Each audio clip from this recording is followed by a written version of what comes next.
UPSC 2023 का prelims examination हो चुका है दोस्तों, और आज इस वीडियो में 4 चीजों के बारे में चर्चा करेंगे। सबसे पहले देखेंगे कि कैसे यूपीएससी ने इस बार फिर से गुगली फेंकी है, यानी कि पहले से हटके क्या ट्रेंड चेंज किया है। दूसरी चीज देखेंगे किस सब्जेक्ट से किस तरीके के क्वेश्चन आए, उनका लेवल क्या था, टफ थे, मॉडरेट थे, इजी थे, क्या लेवल था।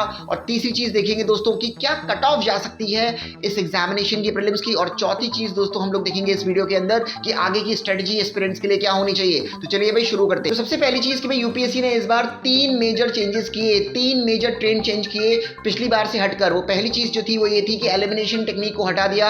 46 क्वेश्चंस ऐसे थे इस बार जो उन्होंने स्पेसिफिकली पूछे स्टेटमेंट देकर कि कितने स्टेटमेंट सही है। पहले बच्चे क्या किया करते थे कि स्टेटमेंट 1 सही है, स्टेटमेंट 2 सही है, उस हिसाब से एनालाइज कर लिया करते थे, सही आंसर टिक कर दिया करते थे। लेकिन अब तो भैया ये हो गया है कि बच्चे को पता होना चाहिए स्पेसिफिकली कि ये स्टेटमेंट सही है, ये स्टेटमेंट सही है, और कितने स्टेटमेंट सही है, 1 सही है, 2 सही है, 3 सही है, 4 सही है, ये स्टेटमेंट्स आपको पता होनी चाहिए। पहला ट्रेंड चेंज दोस्तों यूपीएससी ने ये किया। दूसरा ट्रेंड चेंज जो यूपीएससी ने किया वो किया एक नई तरीके के क्वेश्चंस को इंट्रोड्यूस करके, जिनको असर्शन एंड रीजनिंग बोला जाता है। पहले सवाल आया करते थे लेकिन कम आया करते थे, लेकिन इस साल बहुत सारे सवाल असर्शन रीजनिंग पे बेस्ड थे। यानी कि 2 स्टेटमेंट दे दिए और बोला गया कि भाई पहला स्टेटमेंट सही है, दूसरा स्टेटमेंट सही है, दूसरा पहले का करेक्ट एक्सप्रेशन है या नहीं है। इस तरीके के सवाल दोस्तों काफी पूछे गए जो यूपीएससी ने पहले नहीं पूछा जाया करते थे दोस्तों। तीसरा जो ट्रेंड चेंज किया यूपीएससी ने वो किया भैया स्पोर्ट्स को ज्यादा पूछ लिया, और इंटरनेशनल रिलेशंस के अंदर इंडिया को छोड़ के बाकी और कंट्रीज पे बहुत फोकस था। भाई कौन सी कंट्री के अंदर कौन सा विवाद चल रहा है, कौन सी कंट्री के अंदर बेसिकली क्या प्रॉब्लम्स चल रही हैं, वो ज्यादा यूपीएससी ने इस बार पूछा। और स्पोर्ट्स के ऊपर भी सवाल पूछा, चेस ओलंपियाड के ऊपर सवाल पूछ लिया जो जनरली एक्सपेक्टेड नहीं था।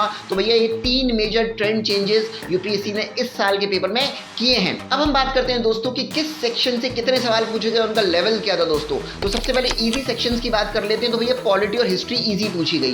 पॉलिटी से लगभग 12 सवाल आए, और अगर किसी ने ढंग से प्रिपरेशन करी होगी तो 12 में से 10-11 सवाल वो सही कर लेगा। सवाल जैसे कि पूछा गया ड्यू प्रोसेस ऑफ लॉ से पूछा गया, शेड्यूल्ड एरिया से पूछा गया, कौन सी बॉडी कॉन्स्टिट्यूशनल बॉडी है नहीं है उनसे पूछा गया, इलेक्शन ऑफ द प्रेसिडेंट से पूछा गया, chief purpose of the constitution से पूछा गया। इसके साथ साथ मनी बिल से सवाल पूछे गए, कौन से कॉन्स्टिट्यूशन अमेंडमेंट ने सुप्रीम कोर्ट के जजमेंट को नलिफाई कर दिया गया था उससे सवाल पूछे गए, फ्लैग कोड से सवाल पूछे गए। इसके साथ साथ 26 नवंबर 1949 उस वाली डेट से सवाल पूछे गए। इजी सवाल थे भाई, 12 सवाल पूछे गए, 10-11 सवाल सही कर देगा कोई भी सीरियस एस्पिरेंट। फिर अपन दोस्तों बात करते हैं हिस्ट्री की। हिस्ट्री में लगभग 13-14 सवाल आए थे, जिसमें से लगभग एंशिएंट और मॉडर्न हिस्ट्री के सवाल ज्यादा पूछे गए थे। मिडिवल का एक आध सवाल पूछा गया था, एंशिएंट में स्तूपा के ऊपर सवाल पूछा गया, जैनिज्म बुद्धिज्म के ऊपर सवाल पूछा गया जो कि एक्सपेक्टेड थे दोस्तों। और मॉडर्न हिस्ट्री भी बहुत आसान आई थी, स्वदेशी मूवमेंट पे सवाल पूछा गया, और उसके बाद कौन से एक्ट ने गवर्नर जनरल को चेंज कर दिया था उसके ऊपर सवाल पूछा गया। इजी सवाल आए थे दोस्तों। तो हिस्ट्री अगर कोई अच्छी तरीके से पढ़ के गया होगा, खासतौर से एंशिएंट और मॉडर्न हिस्ट्री, तो वहां पर वो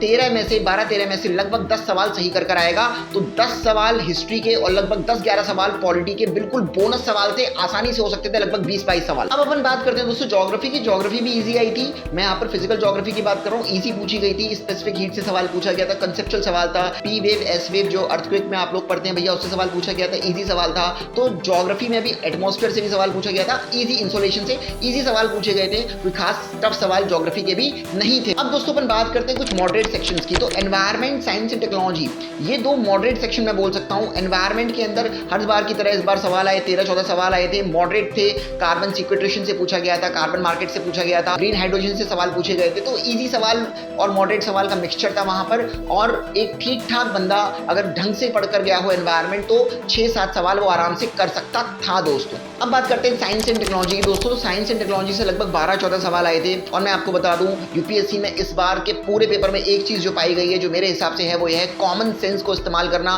बहुत सारे बच्चे बहुत सारे सवाल सिर्फ यही सोचकर छोड़ देते हैं कि भैया ये तो मेरा पढ़ाई नहीं है तो मैं सवाल ही क्यों पढ़ूं, बल्कि ऐसा नहीं है। आप अगर थोड़ा भी कॉमन सेंस लगाओगे तो काफी सवाल आपके हो जाएंगे। जैसे कि साइंस एंड टेक्नोलॉजी से माइक्रो सैटेलाइट डीएनए पे सवाल पूछा गया था।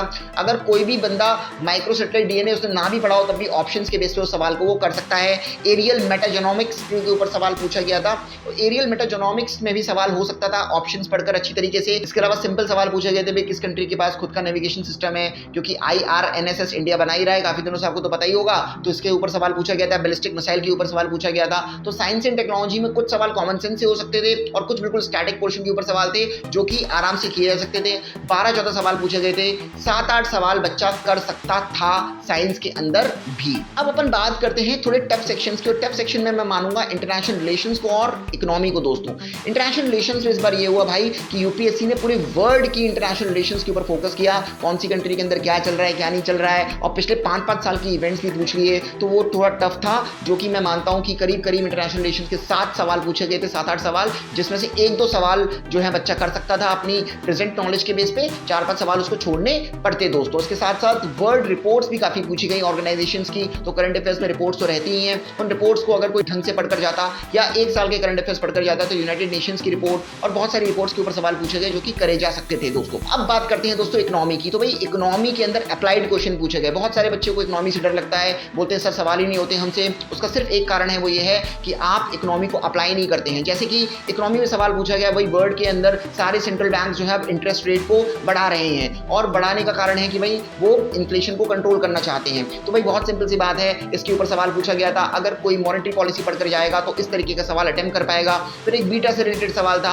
अब बीटा, अल्फा, बीटा, गामा, ये सब फैक्टर्स होते हैं, अगर थोड़ा सा भी कॉमन सेंस लगाते तो वहां पर ये बीटा से रिलेटेड सवाल हो जाता। फिर बेसिकली आरबीआई के ऑपरेशन से रिलेटेड सवाल पूछा गया, तो ओपन मार्केट ऑपरेशंस वगैरह, स्टेलाइजेशन से वगैरह, वो भी सवाल आराम से करने लायक था। फिर मैं आपको बता दूं कि कार्बन मार्केट से एक सवाल पूछा गया था। कार्बन मार्केट का जो सवाल है वो एनवायरमेंट में भी आप रख सकते हैं या इकोनॉमी में भी रख सकते हैं, तो ये सारी चीजें पूछी गई थी। फिर दोस्तों एक सवाल आया था, इंटेंजिबल एसेट क्या होते हैं। तो मैं आपको बता दूं, मैंने कई बार बोला है अपने वीडियोस के अंदर, इकोनॉमी एक ऐसा सब्जेक्ट है जिसके अंदर आपके अगर वर्ड्स या कॉन्सेप्ट्स या मीनिंग्स क्लियर होंगे तो आप कर पाएंगे, रटने की जरूरत नहीं है। तो भाई कोई भी ऐसी चीज जिसको आप फिजिकली छू नहीं सकते वो इंटेंजिबल एसेट है। जैसे ब्रांड वैल्यू एक इंटेंजिबल एसेट है, तो इंटेंजिबल एसेट के ऊपर सवाल पूछा गया था, जिसके कॉन्सेप्ट क्लियर होंगे वो इस टॉपिक को या वो इस क्वेश्चन को कर पाता दोस्तों। तो इकोनॉमी के अंदर भी ठीक ठाक लेवल के सवाल आए थे, मैं मान सकता हूँ 10-12 सवाल आए थे। 6 सवाल तक बच्चा कर सकता था, जो 4 सवाल जो है वो नहीं कर सकता था उसको वो छोड़ सकता था। एमएसएमई के ऊपर सवाल आया था, एमएसएमई की डेफिनेशन क्या होती है, किसी भी सीरियस एस्पिरेंट को एमएसएमई की डेफिनेशन पता ही होनी चाहिए कि कितने करोड़ से लेकर कितने करोड़ तक को एमएसएमई बोलते हैं। तो ये इजी सवाल थे जो आराम से किए जा सकते थे दोस्तों। अब अपन बात करते हैं दोस्तों कि कट ऑफ क्या जा सकती है। तो भाई मैं आपको बता दूं, पेपर पिछले साल से टफ था, गूगली फेकी है, एलिमिनेशन मेथड को यूपीएससी ने एलिमिनेट कर दिया भाई। तो अगर किसी व्यक्ति के, किसी बच्चे के जनरल कैटेगरी में 80+ या 85 के आसपास मार्क्स आ रहे हैं, 80 से 85 के बीच में मार्क्स आ रहे हैं, तो भैया वो बिल्कुल सेफ है। 85 मार्क्स आ रहे हैं तो मेंस की तैयारी तुरंत चालू कर दो, बल्कि मेंस की तैयारी तो वैसे भी चालू कर दो, भले ही सिलेक्शन हो ना हो, अगला अटेम्प्ट अगर तुमको देना है तो 80 से 85 मार्क्स के बीच इतनी कट ऑफ जानी चाहिए, इससे ज्यादा कट ऑफ नहीं जाएगी। ठीक है, जो बाकी और कैटेगरीज है उस हिसाब से वो अपने एडजस्ट कर लें। जैसे कि ईडब्ल्यूएस की कट ऑफ मुझे नहीं लगता 75 के आसपास से ज्यादा जाएगी। 75 से 80 अगर किसी की आ रही है ईडब्ल्यूएस में, तो वो बहुत ही सेफ अपने आप को फील कर सकता है। अब अगले साल के बच्चों को क्या करना चाहिए भाई, तो भाई मैं आपको एक चीज बता दूं, यूपीएससी का कोई धर्म ईमान नहीं है, यानी कि कोई फिक्स पैटर्न नहीं है, कभी भी चेंज कर सकता है। अपनी कंसेप्ट क्लैरिटी पर ध्यान रखिए। कुछ स्टैटिक टॉपिक जो बहुत स्कोरिंग है, जैसे कि पॉलिटी हो गया, जैसे कि मॉडर्न हिस्ट्री हो गया, एंशिएंट हिस्ट्री हो गया, ज्योग्राफी हो गया, ये बिल्कुल स्टैटिक टॉपिक होते हैं, इनसे सवाल आते ही आते हैं, इनसे नंबर आते ही आते हैं। इनको पक्का कर लो दोस्तों, ताकि कम से कम कुछ नहीं तो 60-70 नंबर तो आप इन्हीं सब्जेक्ट से ले आओ। बाकी करंट अफेयर्स वगैरह और साइंस और एनवायरमेंट वगैरह मिलूकर 80 से 90 के बीच का अपना जनरली आप टारगेट रखो। इस बार के पेपर में भी अगर आप देखोगे तो किसी बच्चे ने अगर 60 क्वेश्चन अटेम्प्ट किए हैं, जो कि आराम से हो सकते हैं, जैसे कि मैंने आपको इस वीडियो में बताया, 60 क्वेश्चन अगर अटेम्प्ट किए हैं और उसमें 80% एक्यूरेसी के संग किए हैं, तो उस बच्चे के मार्क्स आराम से 85 to 90 के बीच में आ जाएंगे, और इससे ज्यादा तो कट ऑफ जाएगी ही नहीं दोस्तों। तो उम्मीद है आपको दोस्तों ये वीडियो अच्छा लगा होगा। इस वीडियो को सर्कुलेट कीजिए, कमेंट सेक्शन में जाकर आपके और कोई डाउट्स हैं तो पूछिए। Thank you very much.